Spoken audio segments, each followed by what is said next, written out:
Hola, ¿qué tal mis hermanos? ¿Cómo están? Como se habrán dado cuenta, estoy haciendo un video este día viernes y bueno, la pregunta es ¿por qué lo estoy haciendo viernes y no el domingo, cierto? Hermanos, como saben, reiniciamos la iglesia este pasado domingo y mis hermanos, no tenemos todavía el aparato para grabar. De hecho tenemos uno, pero está mal. Si ves la publicación anterior o el video anterior, hay demasiado ruido. Entonces no quería dejar de pasar esto en línea. Para los que nos ven en línea y también para el que no pudiera ir a la iglesia pueda escucharlo. Así que este video, este estudio será de la semana pasada. Tendremos algo para grabar ya formalmente las predicaciones, pero hasta la próxima semana. Así que también este domingo dejaré pregrabado o grabaré la predicación para que puedan verlo desde donde ustedes estén, ¿ok? Muy bien, dicho esto, vamos a comenzar entonces, hermanos, el estudio. Y quisiera comenzar con una pequeña historia, algo que ocurrió en mi vida cuando yo era chico. De los 13 a los 15 años recuerdo estar leyendo por mucho tiempo el Antiguo Testamento. De hecho, yo no leí el Nuevo Testamento hasta que no tuve 21, 22 por ahí así.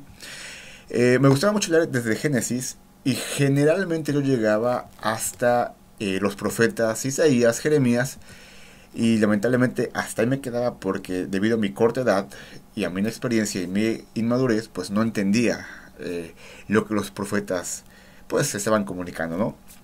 Y siempre yo fui muy crítico y me gustaba mucho la historia de Israel, pero fui muy crítico en el aspecto de, de pensar y de criticar, ¿verdad?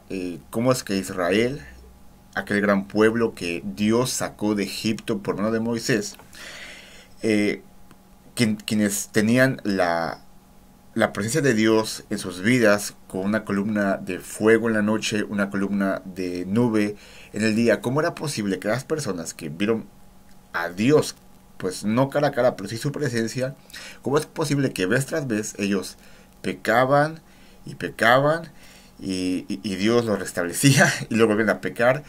¿Cómo era posible eso? Y en mi pensamiento de adolescente decía yo, la verdad es que si yo hubiera estado en el tiempo de Israel, yo jamás habría pecado. Por el simple hecho de ver a Dios cara a cara. Pero mis hermanos, mis amigos que nos ven en línea, conforme fui creciendo, conforme fui madurando, como fui estando más consciente de mi pecado, pude notar que en mi vida yo era exactamente igual. Ciertamente el pueblo de Israel tenía la presencia del Señor de una forma visible. Pero yo tenía su palabra. Él tenía su presencia en mi vida por su Espíritu Santo. Así que yo no tenía excusa. De hecho, tenía más culpa porque mientras que Israel no tenía la revelación de la Biblia, tenía Génesis y un poquito de Éxodo, yo tenía toda la Biblia y aún así seguía pecando. Así que no era yo mejor. Y hermanos, no somos mejor que el pueblo de Israel. Cuando criticamos por qué pecaban, porque también nosotros, teniendo la palabra, hacemos lo mismo. Mis hermanos, este día el domingo pasado que iniciamos Encuentro con Cristo, toqué un tema muy interesante. Y nos vamos a basar en esta tarde en Éxodo capítulo 33. Pero para poner un poco de contexto a las cosas, en el capítulo anterior, Éxodo 32, encontramos que el pueblo de Israel había pecado grandemente al hacerse un becerro de oro, y lo había hecho por su falta de paciencia y su desesperación debido a que Moisés no había bajado del monte Sinai. Recordamos que Moisés fue al monte a estar delante de la presencia de Dios porque Dios le iba a grabar en tablas de piedra los 10 mandamientos.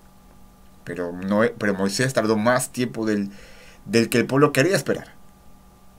Así que el pueblo se impacienta, se desespera, no lo espera y peca haciéndose un ídolo, un becerro de oro. Y mis hermanos, todos conocemos la historia. Hubo castigo de parte de Dios. Algunos murieron y otros fueron disciplinados gravemente por su pecado y por su rebelión. Mis hermanos, pregunto en esta tarde, ¿acaso no hacemos nosotros lo mismo? ¿Nos desesperamos? nos impacientamos delante del Señor y no queriendo esperar, hacemos lo que creemos que es mejor para nosotros y terminamos pecando. Y acabamos recibiendo la disciplina del Señor, todo por no esperar y caminar en su presencia. Y ese es precisamente el tema el cual quiero hablarles el día de hoy, mis hermanos. Caminando en su presencia. En su presencia. Porque, mis hermanos y amigos, si no caminamos en su presencia, no importa cómo lo hagamos, o con las ganas con las que lo hagamos, si no caminamos en su presencia, así como no hizo el pueblo de Israel, tú y yo acabaremos cansados, acabaremos derrotados y acabaremos sin esperanza en esta vida, como lamentablemente muchos cristianos el día de hoy han acabado por su falta de esperanza en el Señor. Así que por favor te invito a que, donde quiera que nos ves, inclines tu rostro y cierres tus ojos y vamos a orar para que el Señor nos dé sabiduría, nos dé entendimiento y podamos comprender su palabra. ¿Ok? Vamos a orar. Señor Dios y Padre eterno, en esta tarde te pedimos que tú bendigas tu palabra. Te rogamos que tú nos des esa hambre de entenderla, de escucharla y también, Señor, de transformar nuestro corazón por medio del Evangelio. Y Señor, lo que aquí escuchemos, Señor, lo pongamos como obra para nuestra vida. Gracias te damos por permitirnos reiniciar la iglesia y gracias también por la tecnología que nos permite escuchar la predicación cuando no podemos estar presentes en tu casa de oración o estamos muy lejos de Wichita. Te pedimos que bendigas este tiempo y te damos gracias por todo en el nombre de Jesús. Amén. Entonces, mis hermanos, veamos ese estudio que, como ya dije, es Caminando en su presencia.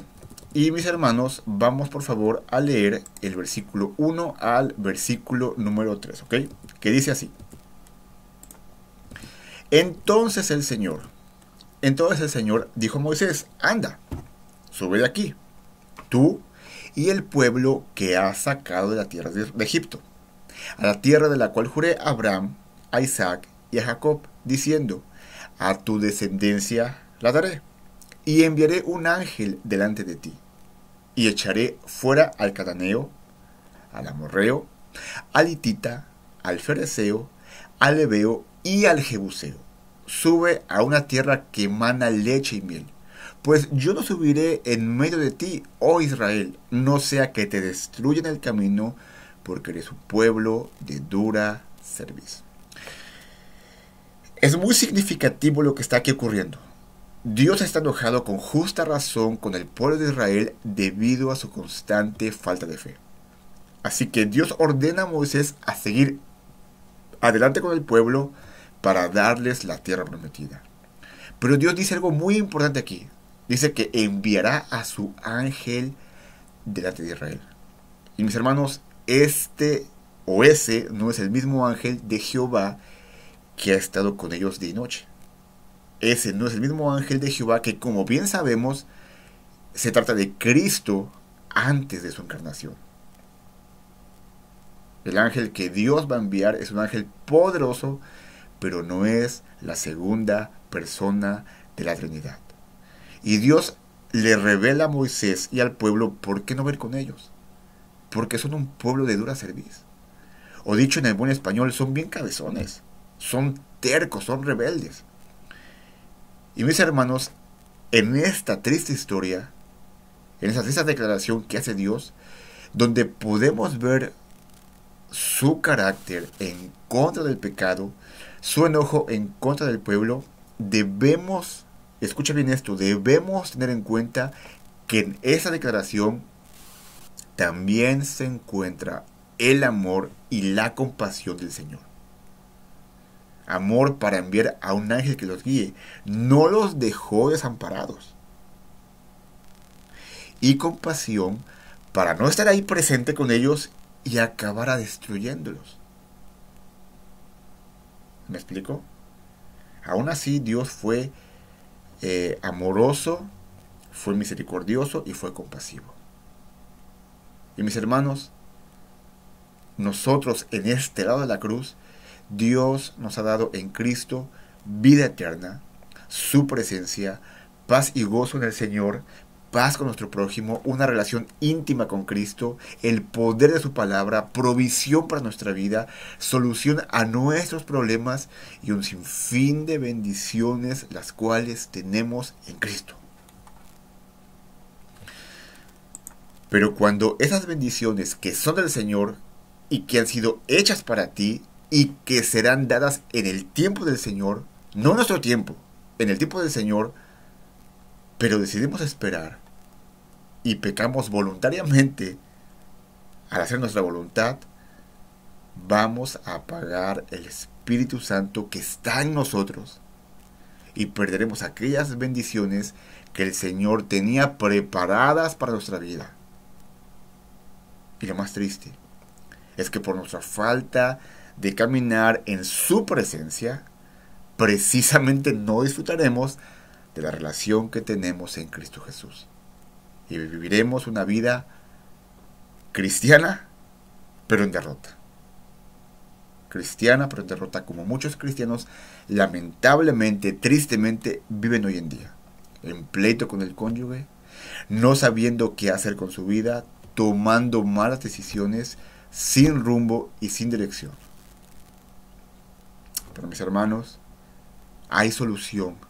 Hay solución en Cristo si tú estás en este momento en esa terrible situación. Arrepiéntete de tus faltas. Ven a Cristo, ven a Él y vuelve a disfrutar del gozo de su presencia, del gozo de su salvación.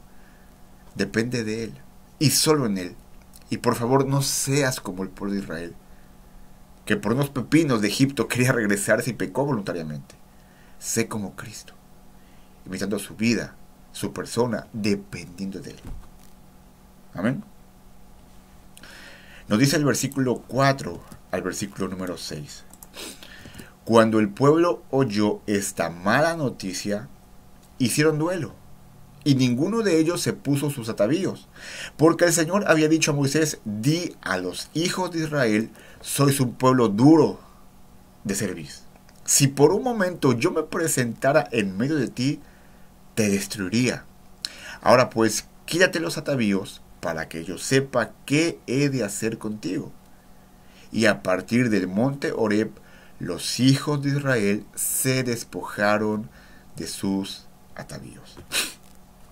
Mis hermanos, los atavíos básicamente eran joyas y ropa fina.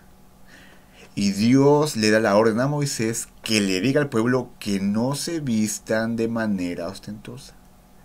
Y Dios vuelve a recalcar: en la condición que ustedes están, si yo me presento delante del pueblo, seguramente y ciertamente caerían fulminados. Serían destruidos por lo grave de sus pecados y por la majestad de la santidad y perfección de Dios. Ahora bien, mis hermanos, pregunta: ¿por qué Dios manda a no vestirse de manera ostentosa? ¿Qué relación tiene que ver la forma de vestir con la manera en que Dios trataría con el pueblo de ahora en adelante? En cierto sentido, mis hermanos, en cierto sentido, ¿ok? Escucha bien esto. En cierto sentido, no hay relación entre la forma de vestir y la forma en la que Dios trata con su pueblo. En cierto sentido. Pero en otro sentido, el hecho de que el pueblo de Israel no se vistiera de manera ostentosa tenía un significado más profundo que el hecho de quitarse la ropa y quitarse los vestidos finos y la joya. No era la ropa ostentosa o la falta de la misma la que los hacía santos, la que les hacía sin pecado, sino que era una representación visual de lo que ellos tenían que hacer en su corazón: despojarse de aquellas cosas ostentosas que le quitaban la gloria a Dios. Estaban más preocupados por la gloria que habían dejado en Egipto, que no era la gloria de la esclavitud, pero tenían carne y tenían puerros y tenían pepinos y etcétera. Pero vivían una vida miserable en pecado, una vida miserable en esclavitud. Y los están acordando de aquella comida y le están quitando la gloria a Cristo. Mis hermanos, recordamos, porque lo hemos visto en el Antiguo Testamento, que la forma en la que los judíos hacían luto, hacían duelo, o ellos expresaban un sentimiento triste, ¿verdad? O doloroso, era pues a veces a gritos, se rasgaban la vestidura, se vestían de una ropa muy, muy tosca y se cubrían de silicio.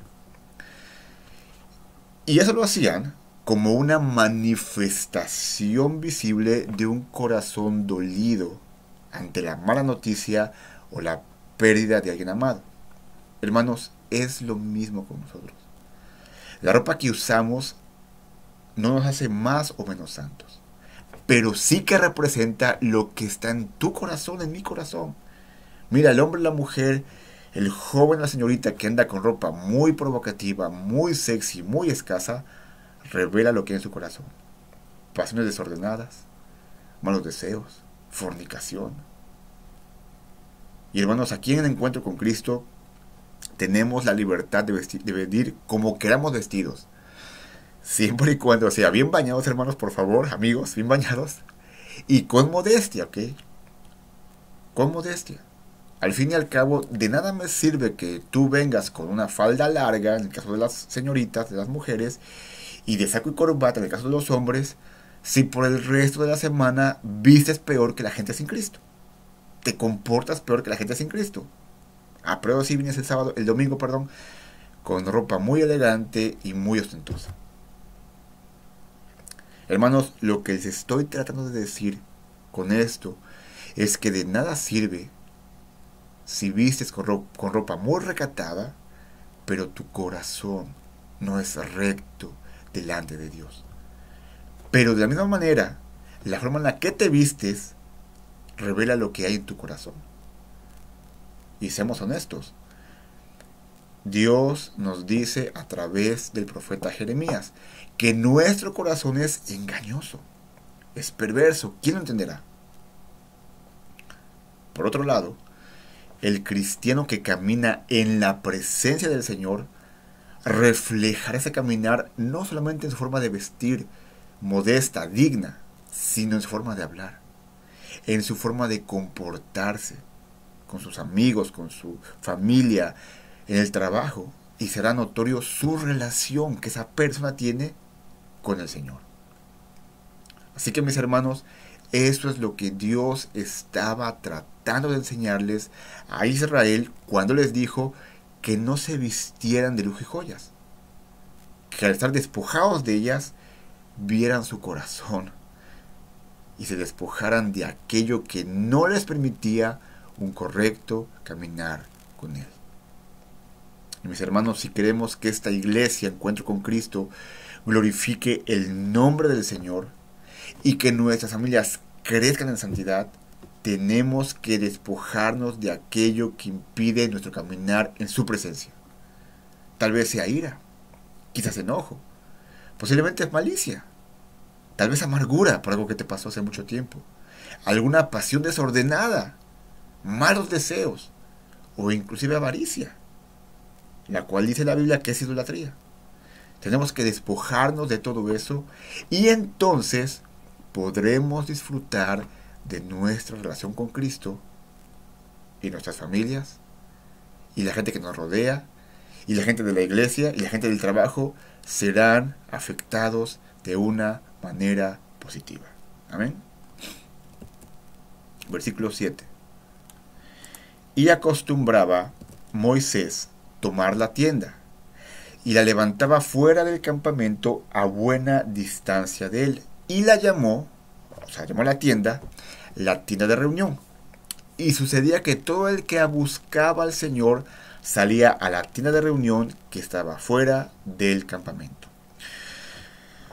Cuando alguien del pueblo de Israel tenía una petición, una oración delante del Señor, iba a la tienda de reunión para hacer su petición. Y de cierta manera, Moisés servía de intermediario entre la persona y Dios para hacer su petición. Así como en su momento en el Antiguo Testamento, el sumo sacerdote hacía delante de Israel. ¿Ok? Pero mis hermanos, eso fue antes de la cruz. Después de la primera venida de Cristo, tú y yo no tenemos ni necesitamos de ningún mediador humano entre Dios y los hombres.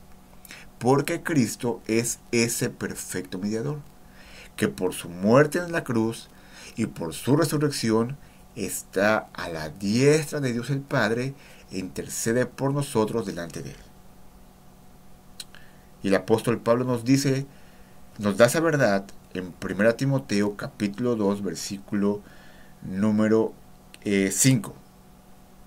Porque solo hay un Dios y un mediador entre Dios y los hombres, Jesucristo hombre. No hay nadie más que medie, que interceda entre Dios y los humanos. Es Cristo. Cuando yo creo en Cristo, Él es mi sumo sacerdote, Él es mi redentor, Él es el que lleva la petición delante del Padre.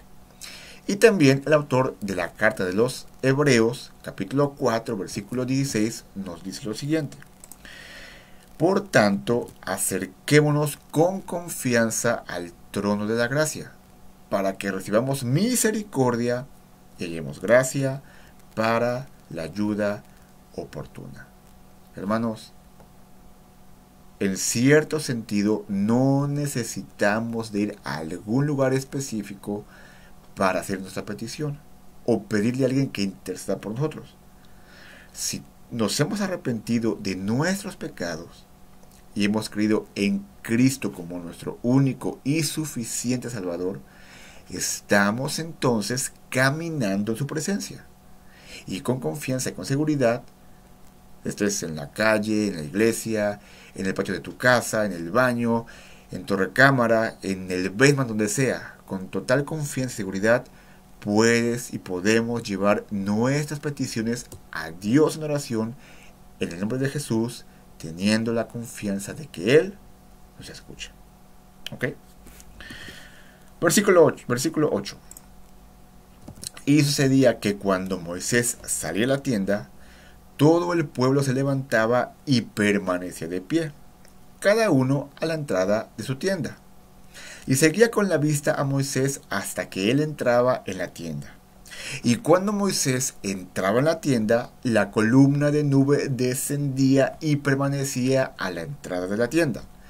Y el Señor hablaba con Moisés. Cuando todo el pueblo veía la columna de nube situada a la entrada de la puerta de la tienda de reunión, todos se levantaban y adoraban, cada cual a la entrada de su tienda. Pregunta, mis hermanos, ¿cuál es la forma más correcta de adorar? ¿Con las manos levantadas cuando cantamos? ¿Con una fuerte voz? ¿Con los ojos cerrados? ¿Cómo es la mejor forma de orar? ¿De rodillas, de pie, en voz alta, en voz baja, en grupo, solo? ¿Cuál es? Bueno, mis hermanos, la respuesta vuelve a ser la misma que con las joyas y con la ropa ostentosa. Nuestra oración y adoración deben ser con un corazón y una mente dirigidos al Señor. De nada sirve cerrar los ojos al alabar, levantar la mano o levantar una oración con palabras sumamente espirituales. De nada sirve si nuestro corazón no está enfocado en la gloria y la majestad de Cristo nuestro Señor. Así hacían los fariseos.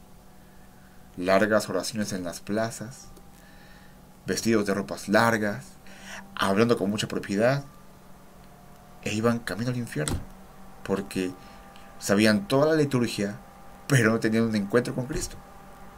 Eran religiosos, pero no salvos. Por otro lado, mis hermanos, si tu corazón, si tu mente están enfocados en Cristo, levanta la mano al adorar. Cierra tus ojos al cantar. Hay libertad.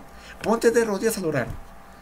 Hermanos, nuestra alma, estoy convencido que nuestra alma y nuestro cuerpo están tan conectados que seguramente cuando tú estás de rodillas delante del Señor en santidad, derramando tu corazón, seguramente también tu alma, nuestra alma, también están en la misma posición. Todo lo que hagamos y cómo lo hagamos y de la forma que lo hagamos, que sea para el Señor y para su gloria. Amén. Versículo número 11. Y acostumbraba a hablar el Señor con Moisés cara a cara, como habla un hombre con su amigo.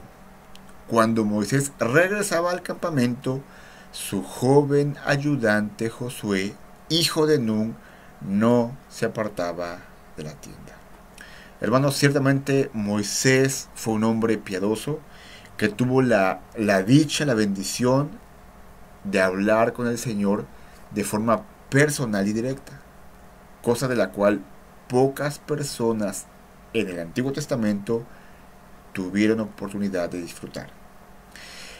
Pero una vez más, tú y yo que estamos de este lado de la cruz, al haber recibido a Cristo en arrepentimiento y fe, tenemos la dicha de que cada creyente salvado por gracia, salvado por Cristo, puede hablar directamente con el Señor. Tú hablas con el Señor por medio de la oración. Y Él te habla por medio de su palabra. Pastor, pero quiero escuchar la voz de Dios audible. Bueno, lee su palabra en voz alta. Y ya está. Y ya está, hermanos. Dios te va a hablar por su palabra. La revelación que tú quieres recibir está en su palabra. Todo está hecho ahí. Está hecho y está escrito ahí para tu santificación, para tu salvación, para tu crecimiento, para saber cómo caminar en tu vida. Ok, nos dice el texto, ¿verdad? Que Moisés tenía un joven ayudante que estaba todo el tiempo con él.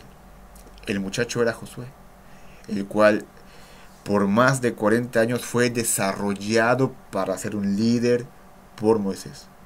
De hecho, tenemos un libro llamado Josué, donde vemos cómo él, con el poder, con la dirección del Señor, guía al pueblo.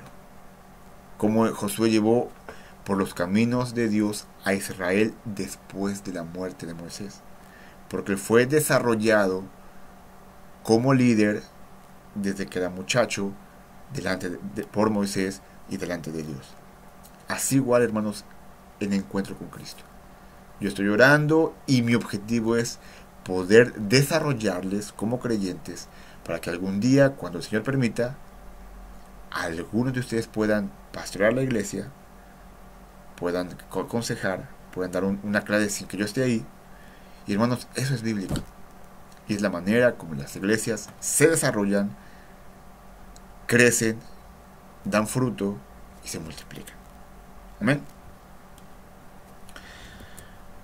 Versículo 12, mis hermanos, 12 y 13. Y Moisés dijo al Señor: mira, tú me dices, haz subir a este pueblo, pero tú no me has declarado a quién enviarás conmigo. Además has dicho, te he conocido por tu nombre, y también has hallado gracia ante mis ojos. Ahora pues, si en verdad he hallado gracia a tus ojos, te ruego que me hagas conocer tus caminos para que yo te conozca y halle gracia ante tus ojos. Considera también que esta nación es tu pueblo. Mis hermanos, pregunta. Hoy fue el día de las preguntas. ¿Por qué Dios escogió a Moisés para sacar a Israel de Egipto y llevarlo a tierra prometida? ¿Por qué escogió a Moisés? ¿Habrá sido por su obediencia? No. Moisés no quería hacer el trabajo que Dios le estaba asignando cuando se le apareció en la zarza ardiente. De hecho, él puso muchos pretextos. Así que no fue por obediente. Pero tal vez fue porque era muy fuerte Moisés. No, hermanos. Moisés tenía 80 años cuando fue llamado por Dios. Seguramente fue por su sabiduría. Tampoco. 40 años estuvo cuidando ovejas en un desierto. Hermanos, no hay mucha sabiduría que se pueda obtener en aquel lugar con ovejitas. Seguramente hasta balaba como ellas. Ya sé, seguramente fue por su facilidad de palabra y elocuencia. Menos, hermanos. Recordemos que Moisés le dijo a Dios que era alguien que se le lenguaba la traba, que no podía hablar bien, mejor manda a otro. Dicho esto, hermanos, pregunta: ¿por qué Dios entonces llamó a Moisés y no a otros hombres, o a otro hombre más capacitado que él? Que seguramente había. La respuesta es sencilla pero profunda. Porque es Dios el que da las capacidades. Porque es Dios quien exalta a los que no son para nada exaltables. Para que haciendo eso Dios, Él reciba toda la gloria por lo que Él hace por nosotros y en nosotros. Y para su gloria. De la misma manera, mis hermanos, Dios nos escogió desde antes de la fundación del mundo para que creyéramos en Él, para que fuéramos rescatados. Hermanos, no había nada hermoso en nosotros. De hecho, todos estaban en nuestra contra por pecadores. Pero Jesús nos escogió por su gracia, por su amor, por su, por su misericordia. Y de ser personas inútiles, sin valor y sin esperanza en el mundo, fuimos hechos personas útiles, de eterno valor para Cristo y con la esperanza de la vida eterna, para que seamos la sal y la luz en este mundo de tinieblas. Amén. Y al igual que Moisés, el cual pidió conocer los caminos del Señor para andar por ellos, tú y yo también podemos conocer los caminos del Señor, los cuales han sido revelados por su palabra. Lee la Biblia, hermano. Dice Santiago: si alguien tiene falta de sabiduría, pídala a Dios, sin dudar nada, porque Él da abundantemente y sin reproche, y quien le pide con fe sabiduría a Dios, le será otorgada. ¿Okay? Versículo 14. Y él respondió, o sea, Dios: mi presencia irá contigo y yo te daré descanso. Como ya dijimos, mis hermanos, Moisés no tenía el Nuevo Testamento como tú y yo tenemos. Es más, ni siquiera tenía el Antiguo Testamento. Es por eso que él hace la petición a Dios de tener su presencia y su gracia en su vida. Porque no conocía mucho de la gracia, no conocía mucho de los propósitos de Dios. Y Dios se lo reveló. Eso fue en el caso de Moisés. Pero tú y yo, mis hermanos, en nuestro caso, que estamos de este lado de la valla, de este lado de la cruz, tenemos la promesa segura de Cristo de que yo estoy con ustedes todos los días hasta el fin del mundo. Amén. Y no solamente contamos con su presencia permanente en nuestras vidas, sino que Él nos da ese descanso manifestado en la paz que tenemos en nuestra vida y que sobrepasa todo entendimiento. Y contamos con el descanso eterno que tenemos cuando partamos de este mundo a su presencia. Y yo te digo en verdad, amigo que nos escuchas, si tú no tienes estas cosas, descanso, paz, gozo, seguridad de vida eterna, si tú no tienes estas cosas, amigo, posiblemente estás sin Cristo.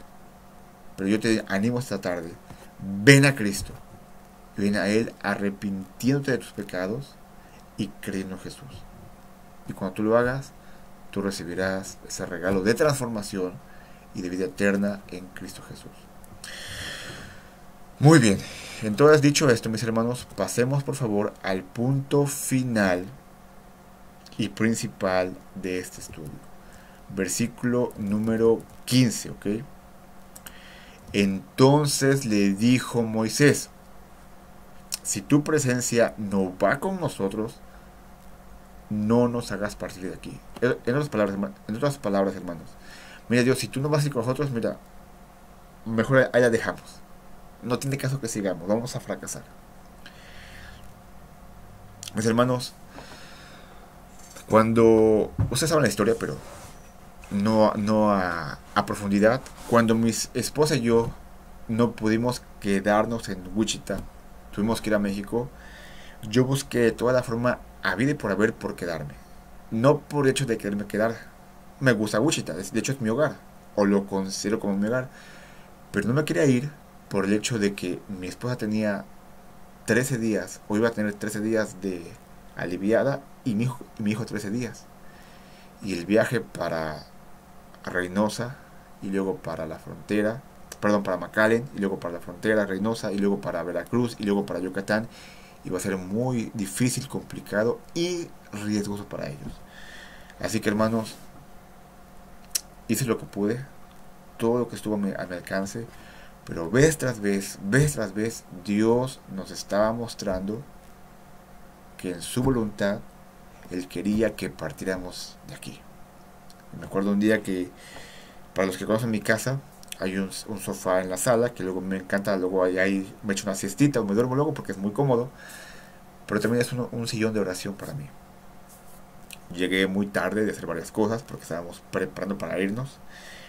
Todos estaban dormidos, así que llegué, me puse de rodillas en el sofá y le dije, Señor, yo no me quiero ir, porque aquí tengo a la iglesia y estoy pastoreando. No me quiero ir porque aquí tengo mis amigos y mi familia en Cristo. Pero sobre todo no me quiero ir porque mi esposa y mi hijo están recién, mi hijo recién salido del vientre, ¿verdad? Y mi esposa recién aliviada. Pero Señor, si es tu voluntad, si lo que tú quieres, llévanos, cuídanos y provéenos. Y hermanos, nos fuimos de Wichita obedeciendo al Señor, seguros de que su presencia, o sea, su voluntad, nos estaba llevando de aquí hacia México. Y en esa misma voluntad, hermanos, en ese tiempo dijimos, si Él desea que volvamos, vamos a volver, vamos a regresar. Mis hermanos, el día domingo pasado reiniciamos las actividades de encuentro con Cristo. Y sí, el Señor nos ha permitido después de 2 años, 3 meses estar aquí otra vez. Y si nos permitió eso es porque Él tiene planes para nosotros. Planes en los cuales su gloria, la gloria de Cristo sea reflejada. Y su voluntad en nuestras vidas sea manifestada. Que nunca, mis hermanos, que nunca se nos olvide eso. Caminar en su presencia, andar en santidad y tener en cuenta la misión de nuestra iglesia, que como bien sabemos es una comunidad rescatada por gracia, que ama a Cristo, obedeciéndole en todo para la gloria de Dios y la expansión de su reino. Si caminamos en su presencia, esta misión, que realmente es la misión del Señor para nuestra iglesia, podrá ser llevada a cabo. Amén. Te pido por favor que inclines tus rostros, cierres tus ojos, vamos a orar. Señor Dios y Padre eterno, te pedimos en esta hora que tú hayas bendecido tu palabra, Señor. Te damos gracias porque tú nos permites en tu voluntad soberana, en tu voluntad perfecta, salir de algún lugar, prepararnos y regresarnos, restaurarnos, si así es como tu voluntad lo desea y lo permite, Señor. Padre, te damos gracias por tener el tiempo con la iglesia, en la predicación, por la gente que nos ve en internet. Y una vez más yo quiero extender la invitación. Si tú has visto esta predicación y no estás seguro de dónde vas cuando mueras, seguramente vas al infierno. Seguramente vas a un lugar de condenación y un lugar de tormento. Porque todos merecemos el infierno por nuestro pecado que atenta contra la gran santidad perfecta de Jesús. Pero si tú esta tarde estás consciente de tu situación, estás consciente de tu pecado, yo te animo a que entregues tu vida a Cristo. Ven a Cristo y ven a Él pidiéndole perdón por tus pecados y Él cambiará tu vida. Y Él sanará y restaurará tu corazón, sea como esté. Señor Jesús, en esta tarde te damos gracias por todo ello. Bendice, Señor, este domingo que se aproxima, para que una vez más tu palabra, tu evangelio sean expuestos de una forma correcta y adecuada. Porque todo, Padre, te lo pedimos en el nombre de Jesús. Amén. Pues mis hermanos, espero que hayan disfrutado este tiempo, este día viernes en la tarde. Y el domingo se subirá el video después de las 12 del día. Y ya la siguiente semana, bueno, pues ya tendremos el equipo para poder grabar la predicación. Dios les bendiga.